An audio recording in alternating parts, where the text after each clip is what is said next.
అప్పులు ఉన్నాయమ్మా నాకు, ఇల్లు ఉంది కదా తాకట్టు పెడతాను అని చెప్పాడు. అది అడిగేశాడు కదా, ఇచ్చేసాను, అప్పులన్నీ కట్టేశానమ్మా నేను అని చెప్పాడమ్మా. 10 రోజుల తర్వాత కొడుకు యాక్సిడెంట్లో చనిపోయాడమ్మా. అయ్యో రామా.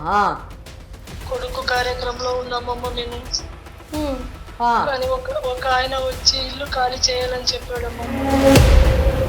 ఎవరి పేరు మీద చేయించారు? నా పేరు మీద చేశారు మేడం. మరి మీరు పేరు మీద చేసినప్పుడు మీరు వెళ్ళి ఉంటారు కదా రిజిస్ట్రేషన్ ఆఫీస్కి. అవును మేడం, వెళ్ళాను. మరి ఆయన ఎలా చేయిస్తాడు? సేల్ డీడ్ మీ దగ్గర ఉందా అండి ఇప్పుడు?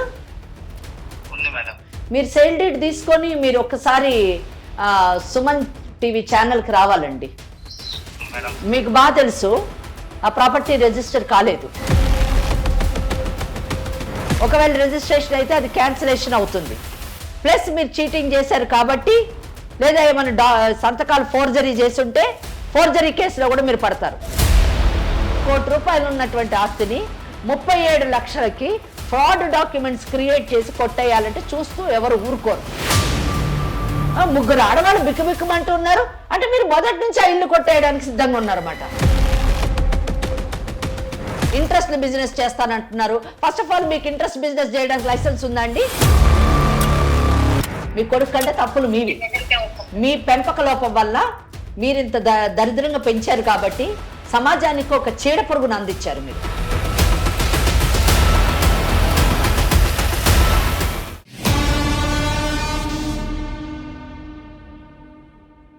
వేరికోస్ వెయిన్స్ కి సరైన చికిత్స కోసం సంప్రదించండి ఎవిస్ హాస్పిటల్. నమస్కారం. ఎవిస్ హాస్పిటల్ సమర్పించు లీగల్ అడ్వైస్ కార్యక్రమానికి స్వాగతం. నాతో పాటు అడ్వకేట్ వెంకటేశ్వరి గారు ఉన్నారు. నమస్తే అమ్మా. అమ్మ, ఇవాల్టి కేసు పార్వతమ్మది. ఓకే. కొడుకు బాధితురాలనాలా, విధిరాత బాధితురాలనాలా నాకు అర్థం కావట్లేదు. ఆమె చెప్పిన 2 మాటల్లో గత 1 వీక్ నుంచి ఇక్కడికి వస్తూ ఉంది. డైరెక్ట్గా కూర్చోవడానికి ఇష్టపడట్లేదు. ఫోన్ కాల్ ద్వారా తను అందుబాటులోకి ఉంటుందమ్మా. సరే, తనతో మాట్లాడు. ఎందుకంటే పెద్ద ఆవిడ కూడా కదా. ఎస్.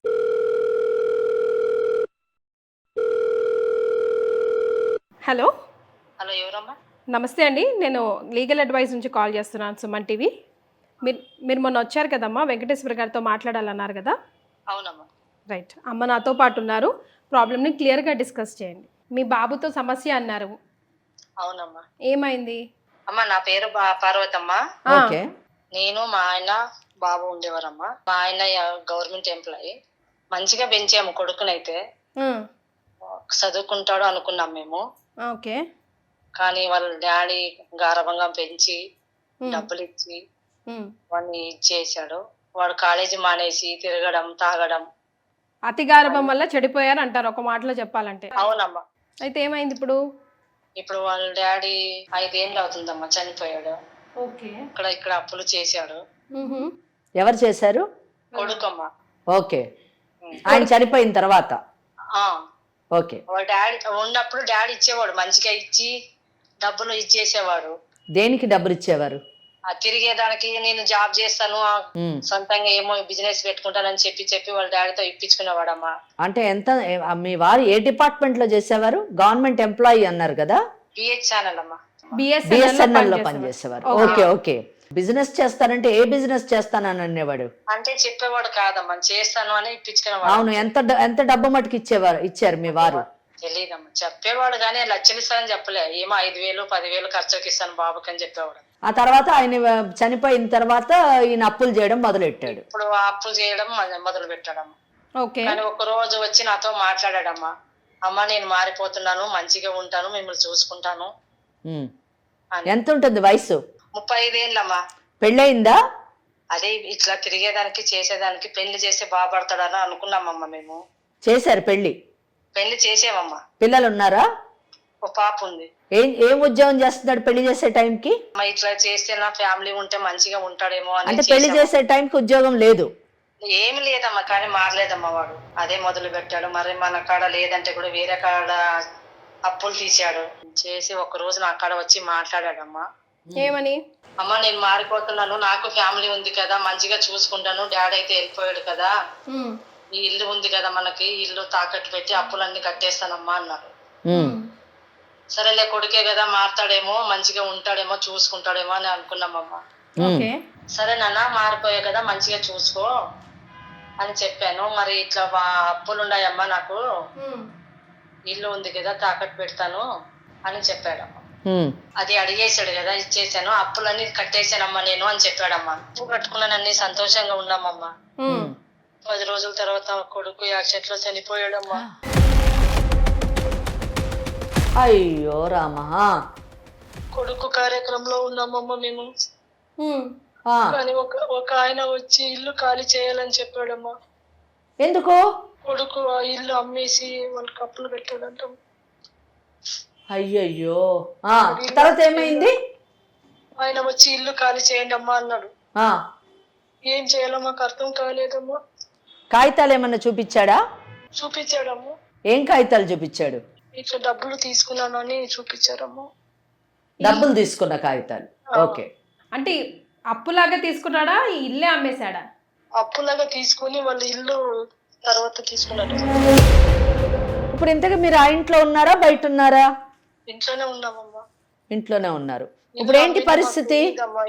ఇల్లు అమ్మింది మాకు తెలియదమ్మా. ఇల్లు అమ్మేసి మీకు తెలియకుండా అప్పులు కట్టాడు. అవునమ్మా. కట్ చేసి 10 రోజులకు చనిపోయాడు. ఇప్పుడు ఏమంటున్నాడు వచ్చిన ఆయన? ఇల్లు ఖాళీ చేయాలని చెప్తున్నాడు. అతని పేరేంటమ్మా? సుబ్బరాజమ్మ. మీరు ఇక్కడికి ఎందుకు వచ్చారు? సడన్ గా ఇల్లు ఖాళీ చేయమంటే నేను మా కోడలు మనవరాలు ఎక్కడికి వెళ్ళాలమ్మా? రోడ్డు మీద పడతామమ్మా మేము. ఇప్పుడు ఆయన వచ్చేమో ఇల్లు ఖాళీ చేయమని చెప్తున్నాడు. మాకు మీరే ఏమన్నా కొంచెం హెల్ప్ చేయాలమ్మా. అందుకే వచ్చామమ్మా మీ కాటికి. ఎంత టైం ఇచ్చారు మీకు ఖాళీ చేయడానికి? 1 నెల రోజులు అంటున్నాడమ్మా. 1 నెల రోజులు. చాలా ఇదొక నిజం చెప్పాలంటే ఒక కొత్త కేసు, కొత్త కోణంలో చూడాల్సినటువంటి కేసు అని చెప్పాలి. ఒకటి పిల్లల పెంపకం అంటే జనరల్గా మాట్లాడుకుంటే పిల్లల్ని ఏ విధంగా పెంచాలి అన్నది ఈ కేసులో మనము తెలుసుకోవాల్సినటువంటి విషయం. ఎందుకంటే ఉన్న ఒక కొడుకుని మితిమీరినటువంటి ప్రేమతోని పెంచి ఆ ప్రేమ ఎంత మటుకు వెళ్ళిందంటే అడిగినప్పుడల్లా తండ్రి డబ్బిస్తూ పోయాడు. ఏదో కొత్త బిజినెస్ పెడతాడు, వ్యాపారం చేస్తాను. ఏం వ్యాపారం చేయాలనుకుంటున్నాడు, ఆ వ్యాపారానికి ఎంత కావాలి, ఒకవేళ ఇచ్చినటువంటి డబ్బు సద్వినియోగం అయిందా లేదా అనేటటువంటి విషయాన్ని వీళ్ళు గమనించలేదు. ఇది మొదటి విషయం. రెండో విషయం ఏంటంటే పార్వతమ్మ గారిని ఎంత డబ్బు ఇచ్చారు అని అడిగాను నేను.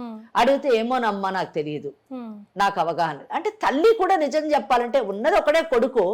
ఆ ఒక కొడుకు మీద తల్లి నిజానికి ఒక నిఘా పెట్టాలి, తండ్రి ఒక క్రమశిక్షణతో పెంచాలి, ప్రేమనివ్వాలి. కానీ మితిమీరినటువంటి డబ్బునిచ్చి చెడు వ్యసనాలకు లోనయ్యేటట్టుగా పిల్లవాడిని పెంచడం ఇక్కడ చాలా దురదృష్టకరమైనటువంటి విషయం.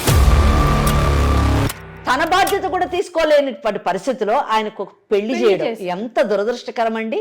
అంటే ఇంకొక అమ్మాయి గొంతు కోసారు, ఆయనకు మళ్ళీ ఒక కూతురు, మళ్ళీ ఆ అమ్మాయి భవిష్యత్తు ఆలోచించండి ఎంత దురదృష్టం. అంటే పెళ్లి చేసేటప్పుడు ఆలోచించాలి, ఆ తర్వాత కూతురు పుట్టింది.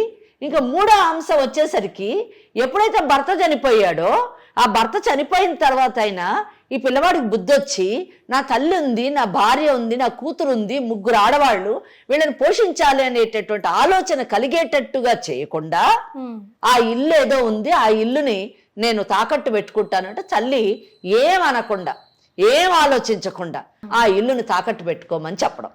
అమ్మ పార్వతమ్మ, తాకట్టు పెట్టుకోవడానికి ఇల్లు ఇచ్చారు కదా, సంతకాలు ఏమన్నా పెట్టారా మీరు? పెట్టలేదమ్మా. ఏం పెట్టలేదు మీరు. రైట్.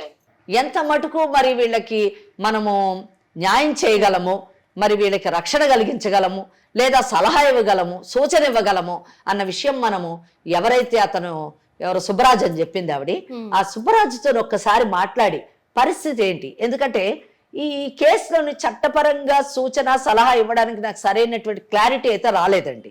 అంటే ఏంటంటే అమ్మేశాడు అని సుబ్బరాజు వచ్చి చెప్పారు అని అంటున్నారు. అమ్మేడు అంటే కాగితాలు ఏమన్నా చూపించారా అమ్మా అని అడిగితే ఏం కాగితాలు చూపించారు అంటే అప్పు తీసుకున్నటువంటి కాగితాలు చూపించారు అని చెప్తున్నారు ఆవిడ. మరి ఆ కాగితాలతో పాటు అమ్మినట్టుగా సేల్ డీడ్ ఏమన్నా ఉందా? సేల్ డీడ్ ఉంటే మరి ఎలాగది రిజిస్ట్రేషన్ అయింది? ఒకవేళ అయి ఉంటే ఏంటి దాని మీద మనం తీసుకోవాల్సినటువంటి పరిష్కారము? ఇవన్నీ కూడా మనము కనుక్కుంటేనే మనకు తెలుస్తుంది. ఎందుకంటే ఆవిడ పెద్ద ఆవిడి, మరి ఆవిడకి ఎంత మటుకు దీనిపైన అవగాహన ఉందో మనకు తెలియదు. కాబట్టి ఒక్కసారి మనము ఆ సుబ్బరాజు గారితో మాట్లాడదాము, దాన్ని బట్టి మనకు ఒక క్లారిటీ వస్తుంది. అమ్మ నంబర్ చెప్పండి అమ్మా. 91 ఓకే 08.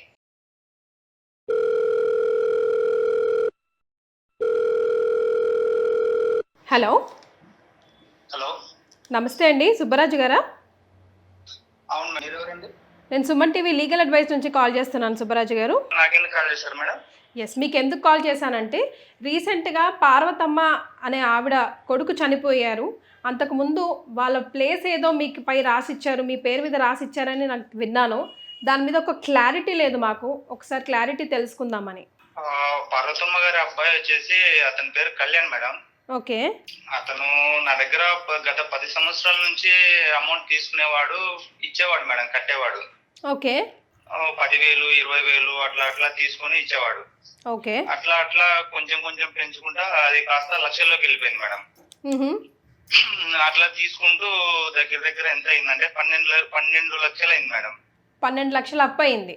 ఆ 12 లక్షలు 5 సంవత్సరాల క్రితమే 12 లక్షలు అయిపోయింది మేడం. అది వాడు అది ఎట్లా ఎందుకు రానికి ఇంత అమౌంట్ అంటే నాకే అవసరాలు ఉన్నాయి. వాడు పెద్ద ఇది మేడం, జల్సాలు, తాగుడు, ఫ్రెండ్స్ వేసుకొని తిరుగుడు.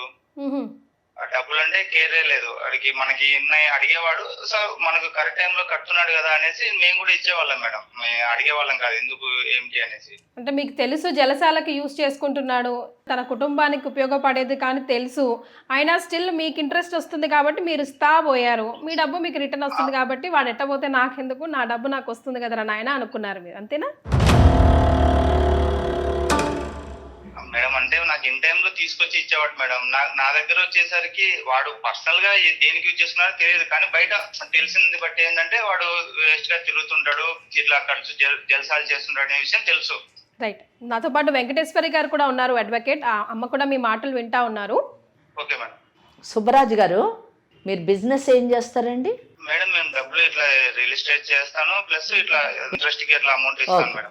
ఎవరైనా డబ్బులు అడిగితే మీరు డబ్బులు ఇవ్వచ్చు, ఇంట్రెస్ట్ అది మీ వ్యక్తిగతము, లేదా బిజినెస్గా కూడా మీకు లైసెన్స్ ఉంటే మీరు ఆ బిజినెస్ కూడా చేయొచ్చు. దాని విషయం అయితే మేము పెద్ద ఏం మాట్లాడదలుచుకోలేదు, ఆ ఇష్యూస్లోకి మేము వెళ్ళము. మేము తెలుసుకోవాలనుకున్నది ఏంటంటే, పార్వతమ్మ గారు ఏమంటున్నారంటే, మా కొడుకు చనిపోయిన 10 రోజులకు సుబ్బరాజు అన్న ఆయన వచ్చి ఈ ఇల్లు మాకు మీ కొడుకు అమ్మేశాడు కనుక ఖాళీ చేయండి, ఒక 1 నెల రోజులు టైం ఇస్తున్నాము అని అన్నారు అని చెప్తున్నారు ఈ పార్వతమ్మ గారు. దీని విషయంలోనే మాకు అసలు ఏంటో అర్థం కాలేదు. ఆ ఇల్లు ఎలా అమ్మాడు, మరి ఎలాగ మీకు మీ పొజిషన్లోకి ఎలాగొచ్చింది, అసలు మీరు ఎలా హక్కుదారుడు అవుతారు అన్నది కొంచెం తెలుసుకోవాలనుకుంటున్నామండి. అసలు ఏం జరిగింది ఇల్లు విషయంలో? Okay madam. Okay madam. 5 సంవత్సరాల క్రితం వచ్చేసి టోటల్ గా అమౌంట్ 12 లక్షలు అయింది మేడం. నేను ఇచ్చిన అమౌంట్. ఓకే.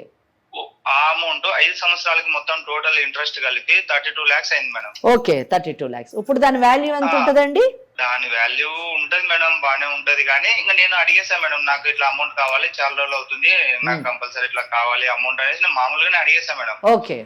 అడిగితే అన్న నా దగ్గర అయితే డబ్బులు లేదు, నేను డబ్బులు అయితే ఇప్పుడు ఇవ్వలేను, ఇల్లు ఉంది, ఇల్లు అమ్ముతాను, తీసుకోండి అని అన్నాడు మేడం. ఓకే.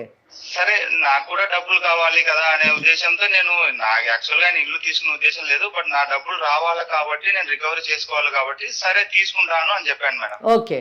సరే అన్న, నీకు 32 lakhs ఇవ్వాలి కదా, నాకు ఇంకా పైన ఒక 5 lakhs ఇవ్వండి, నీకు ఇల్లు రిజిస్ట్రేషన్ చేసిస్తాను పూర్తిగా అని చెప్పాడు మేడం. అంటే ఆల్మోస్ట్ 37 lakhs. 37 lakhs. 37 లక్షలకి మీరు ఇల్లు. ఈ మీరు కొనుక్కున్నటువంటి ఇల్లు ఎక్స్టెంట్ ఎంత ఉంటది, ఎన్ని గజాలు ఉంటది? ఒక 150 గజాలు ఉంటది మేడం. ఉంటది కాదు, మీరు రిజిస్ట్రేషన్ చేయించుకున్నా అన్నారు కదా, పక్కగా చెప్పాలి. 150 గజాలు ఉంది మేడం. 150 గజాలు ఉంది మేడం. ఏ ఏరియాలో ఉంటుంది? బీరంగూడ మేడం. బీరంగూడ అంటే బీరంగూడ అంటే ఆల్మోస్ట్ 80 లక్షలు ఉంటది కాస్ట్ ఈజీగా. పర్టికులర్ గా చెప్పలేము మేడం. ఓకే ఓకే, మీరు చెప్పొద్దు, మేము చెప్తాంలే, మాకు ఐడియా ఉంది. సో 37 లక్షలకి ఇల్లు అమ్ముతా అన్నారు. ఇల్లు అమ్ముతా అన్నాడు, చేశాను. నేను ఇచ్చి ఫర్దర్ గా డాక్యుమెంటేషన్ మీద రిజిస్ట్రేషన్ చేయించుకున్నా మేడం. ఎక్కడ రిజిస్ట్రేషన్ చేయించారండి? మేడం SRO లో చేయించాను మేడం. ఓకే. చేయించిన తర్వాత ఒక 1 month టైం అడిగాడు మేడం. ఇల్లు మేము వేరే చూసుకోవాలి, ఖాళీ చేయాలంటే 1 month తర్వాత ఖాళీ చేస్తాము అని చెప్పాడు మేడం. సరే అనేసి సరే అన్నాను మేడం. సరే 1 month కదా, సరే ఓకే అని చెప్పేసాను మేడం. రిజిస్ట్రేషన్ అయిపోయిన తర్వాత ఒక 10 days కి అట్లా తను అన్ఫార్చునేట్లీ యాక్సిడెంట్ లో చనిపోయాడు మేడం. ఓకే. చనిపోయిన తర్వాత ఇంకా వెంటనే వెళ్ళి అడిగితే బాగోదు కదా, వాళ్ళ చావు బాధలు వాళ్ళు ఉంటారు అనేసి ఇంకా ఒక 1 వీక్ తర్వాత 1 వీక్ 10 days తర్వాత వెళ్ళాం మేడం. అమ్మ ఇట్లా పార్వతమ్మ గారు మీ అబ్బాయి ఇట్లా మాకు ఇల్లు అమ్మేశాడమ్మా, మీరు ఖాళీ చేయాలమ్మా అని తనతో చెప్పేశాం మేడం. ఇప్పుడు ఈ రిజిస్ట్రేషన్ అప్పుడు ఎవరు సంతకాలు పెట్టారండి? రిజిస్ట్రేషన్ అప్పుడు తనే పెట్టేశాడు మేడం. తను పెట్టాడు అంటే ఏ డాక్యుమెంట్ ఆధారంగా మీరు రిజిస్టర్ చేశారు ఆ ప్రాపర్టీని? డాక్యుమెంట్ ఆధారంగా అంటే నేను అంటే మేడం వాళ్ళు ఆ ప్రాపర్టీనా మేడం అంటే లింక్ డాక్యుమెంట్ ఉంటది కదా, ఇండివిజువల్ హౌస్ మేడం, ఆయన పేరు మీద ఉంది అనేసి చేసి ఇచ్చాడు మేడం. ఆయన పేరు మీద ఉన్నట్టు ఏమన్నా డాక్యుమెంట్ చూపించాడా? రిజిస్ట్రేషన్ ఆఫీస్ లో ఉందా, మీరు చూసారా? ఇంకా అది చేసి ఇచ్చేసాడు మేడం. ఇంకా ఆయన చేసి ఇచ్చాడా, మీరు చేయించారా? ఆయనే చేసి ఇచ్చాడు మేడం. ఎలా చేస్తారు, మీరు వెళ్ళలేదా? ఎవరి పేరు మీద చేయించారు? నా పేరు మీద చేశారు మేడం. మరి మీరు పేరు మీద చేసినప్పుడు మీరు వెళ్ళి ఉంటారు కదా రిజిస్ట్రేషన్ ఆఫీస్ కి. అవును మేడం, వెళ్ళాను. మరి ఆయన ఎలా చేయిస్తాడు? సేల్ డీడ్ మీ దగ్గర ఉందా అండి ఇప్పుడు? ఉంది మేడం. మీరు సేల్ డీడ్ తీసుకొని మీరు ఒక్కసారి సుమన్ టీవీ ఛానల్కి రావాలండి. మీకు బాగా తెలుసు ఆ ప్రాపర్టీ రిజిస్టర్ కాలేదు, మీ పేరు మీద కాలేదు. ఎస్ సుబ్బరాజు గారు, అనవసరమైన క్రిమినల్ కేసెస్ లో పడద్దు మీరు. వినండి ఫస్ట్ వినండి. 2 ఇష్యూస్. ఒకటి, ఆ ప్రాపర్టీ మీ పేరు మీద రిజిస్ట్రేషన్ కాలేదు. ఒకవేళ రిజిస్ట్రేషన్ అయ్యి ఉంటే మీరు ఫ్రాడ్ ప్లే చేశారు, ఆ ఫ్రాడ్ కింద చీటింగ్ కేసులో పడతారు మీరు. ఒకవేళ రిజిస్ట్రేషన్ అయితే అది క్యాన్సిలేషన్ అవుతుంది. ప్లస్ మీరు చీటింగ్ చేశారు కాబట్టి, లేదా ఏమైనా సంతకాలు ఫోర్జరీ చేస్తుంటే ఫోర్జరీ కేసులో కూడా మీరు పడతారు without link document. Simple Subbaraju గారు, ఈ కేసులోని ఆస్తి మీరు ఏ ఇల్లు అయితే ఇప్పుడు కబ్జా చేద్దాం అనుకుంటున్నారో ఆ ఇల్లు అబ్బాయి పేరేంటి, కళ్యాణి వాళ్ళ నాన్నగారిది. అది ఆయన స్వార్జితం. ఆయన మరణించిన తర్వాత ఇమ్మీడియట్ గా పార్వతమ్మ గారు వస్తారు ఆ స్టెప్ లోని, తర్వాత కళ్యాణ్ వస్తాడు, ఇద్దరు వస్తారు. పార్వతమ్మ గారి సంతకం లేకుండా ప్రాపర్టీ ఎట్లా రిజిస్టర్ అవుతుంది? ఒకవేళ పార్వతమ్మ గారు లేకుండా ఆ ప్రాపర్టీ రిజిస్టర్ కావాలంటే పార్వతమ్మ గారు ముందు ఆ ప్రాపర్టీని కొడుకు పేరు మీద రాసేయాలి.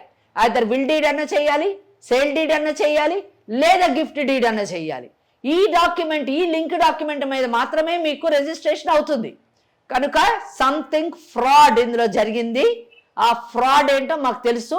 ఒకవేళ డాక్యుమెంట్ కానీ రిజిస్టర్ అయ్యి ఉంటే క్యాన్సిలేషన్కి పెట్టిస్తాం పార్వతమ్మ గారితోని.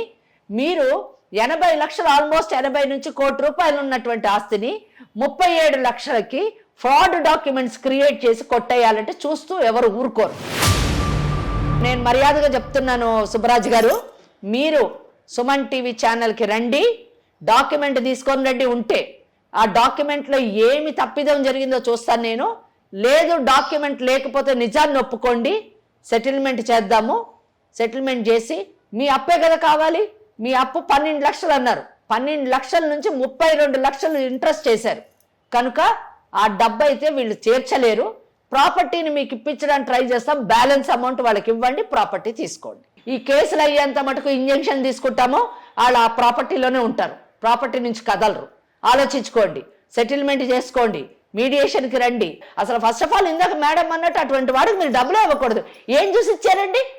వాడికి జాబ్ లేదు, ఏమీ లేదు, 3 ఆడవాళ్ళు బిక్కుబిక్కుమంటూ ఉన్నారు అంటే మీరు మొదటి నుంచి ఆ ఇల్లు కొట్టేయడానికి సిద్ధంగా ఉన్నారన్నమాట. Please don't do this. ఎక్కడో చోట న్యాయం జరుగుతుంది, అర్థమైందా? ఏ దిక్కు లేని వాళ్ళకి చట్టం అంటూ ఒక దిక్కు ఉంది, అది మర్చిపోకండి. మీరు చెప్పండి, రిజిస్ట్రేషన్ అయిందా లేదా మీరు చెప్పండి. మీ చేతిలో సేల్ డీడ్ ఉందా? మేడం రిజిస్ట్రేషన్ అయింది మేడం, నా డబ్బులు నాకు ఇప్పించండి. లేదంటే రిజిస్ట్రేషన్ ఎట్లా అవుతుంది అని అడుగుతున్నా నేను. పార్వతమ్మ గారు వచ్చి సంతకం పెట్టారా?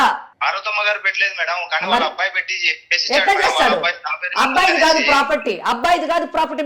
మీరు రియల్ ఎస్టేట్ బిజినెస్ చేస్తానంటున్నారు, ఇంట్రెస్ట్ బిజినెస్ చేస్తానంటున్నారు. ఫస్ట్ ఆఫ్ ఆల్ మీకు ఇంట్రెస్ట్ బిజినెస్ చేయడానికి లైసెన్స్ ఉందా అండి? నా లైసెన్స్ ఉన్నాయి, అన్ని ఉన్నాయి మేడం. సరే ఓకే, మీరు రియల్ ఎస్టేట్ బిజినెస్ చేస్తున్నారు కదా, ఎట్లా మీకు రిజిస్ట్రేషన్ అవుతుందండి? ఆ అబ్బాయిదా ప్రాపర్టీ? ఏం చేయమంటారు చెప్పండి, కోర్టుకి వెళ్ళమంటారా లేకపోతే మీరు సెటిల్మెంట్ చేసుకుంటారా? మా దగ్గర కూడా వద్దు, మా దగ్గర కూడా రావద్దు, మీరే ఎక్కడైనా కూర్చొని మా పెద్దల మధ్యన కూర్చొని మీరు పార్వతమ్మ కూర్చొని సెటిల్ చేసుకోండి. మేడం ఈ కేసులు ఈ గొడవలు ఎందుకులేండి మేడం, ఏం చేద్దాం మరి? అదే మేడం మీ దగ్గరకు వచ్చి సెటిల్మెంట్ చేసుకుందామని అనుకుంటున్నాం మేడం. నా దగ్గరకు రాని అవసరం లేదు, కానీ మీరు సెటిల్మెంట్ ఎక్కడ కూర్చొని చేసుకున్నా పర్వాలేదు, కానీ రీజనబుల్ సెటిల్మెంట్ కావాలి.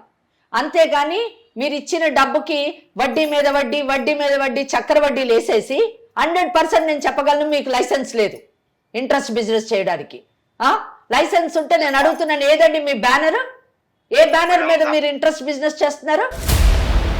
వాటితో ఎందుకు లేండి మేడం. సో అందుకే సుబ్బరాజు గారు ఇరుక్కుంటారు మీరు అనవసరంగా. సుబ్బరాజు గారు ఎక్కడో ఒక చోట మనం మానవత్వంతో ప్రవర్తించాలండి. మీరు డబ్బు సంపాదించడం తప్పని నేను అనట్లేను, కానీ ఎక్కడ సంపాదించాలో అక్కడ సంపాదించాలి. బలవంతంగా కొనుక్కుంటానని చెప్పలేదు, నేను అర్థం చేసుకున్నాను. కానీ ఒకటి, ఇందాక కీర్తి మేడం చెప్పినట్టు అటువంటి వాడికి మీరు డబ్బులు ఇవ్వడమే తప్పండి. నిజం చెప్పాలంటే వాడు ఎంత తప్పు చేశాడో మీరు కూడా అంతే తప్పు చేశారు. నేను కూడా దీంట్లోని పార్వతమ్మ గారితో కాంటాక్ట్ లో ఉంటాను. నేను మీరు ఏం చెప్తారో చూస్తాను, నేను ఎంత సెటిల్మెంట్ చేస్తారో చూస్తాను. ఎప్పటికప్పుడు నేను ఆవిడ గైడ్ చేస్తూ ఉంటాను. నిజంగా మీరు రీజనబుల్ సెటిల్మెంట్ చేసుకోవాలి, నా డబ్బు నా 12 లక్షలు నాకు కావాలి విత్ సమ్ ఇంట్రెస్ట్, నా 12 లక్షలు నాకు కావాలి, ఒక ఫిగర్కు రండి, అరైవ్ కండి. నిజం చెప్పాలంటే మీకు 10 పైసలు రావండి. మీరు కోర్టుకు కానీ వెళ్తే 10 పైసలు రావు, కానీ ధర్మము మీకు ఇవ్వాలి. మీరు ఇచ్చారు కదా, వాడు తాగడానికి, తినడానికి, తిరగడానికి ఇచ్చారు కదా, మీ 12 లక్షలు మీకు రావాలి. కాబట్టి దానికి ఏదో కొంచెం ఇంట్రెస్ట్ చేసుకొని మీరు తీసుకోండి, కొన్ని బ్యాలెన్స్ అమౌంట్ వాళ్ళకి ఇవ్వండి. ఆ డబ్బుతో వాళ్ళు ఎక్కడో కొనుక్కొని వేరే ఇల్లు కొనుక్కొని ఉంటారు, బ్రతుకుతారు. ఆ ఆడపిల్ల పరిస్థితి ఏంటండి? ఓకే, పరస్పరం కూర్చొని మాట్లాడండి. చూస్తుంటే అంత కఠిన హృదయాలు కూడా మీరు అనిపించట్లేదు. మీకు మేడం చెప్పిన మాటలు అర్థం చేసుకున్నారు కాబట్టి. అలాగే పార్వతమ్మ ఆ ఇద్దరు మిగతా ఆడవాళ్ళ విషయం కూడా కొంచెం దృష్టిలో పెట్టుకొని డెసిషన్ తీసుకోండి సుబ్బరాజు గారు. సరే, ఓకే మేడం. అమ్మ పార్వతమ్మ ఉన్నారు కదా లైన్ లో, విన్నారు కదా? మీరు ఒకసారి అందరూ కలిసి కూర్చొని మాట్లాడండి అమ్మా. ఆయన ఏం చెప్తారో వినండి, ఎంత డబ్బు అడుగుతారో కనుక్కోండి. మీ కొడుకు కూడా చేసిన గొప్ప పనులు ఉన్నాయి కదా, మీ కొడుకు కంటే తప్పులు మీవి. మీ పెంపక లోపం వల్ల మీరు ఇంత దరిద్రంగా పెంచారు కాబట్టి సమాజానికి ఒక చీడ పురుగును అందించారు మీరు. ఆ చీడ పురుగు మీ కుటుంబాన్ని తినేయడమే కాకుండా సమాజంలో కూడా పనికి రాకుండా తయారైంది. 32 లక్షలు కాదు అని ఒక ఫిగర్కి అరేంజ్ అయ్యి ఆ ఫిగర్ ఇవ్వడానికి మరి ఆ ఇల్లు అమ్మి ఆ మిగతా డబ్బు అంటే మినిమం 80 లక్షలు ఉంటుంది.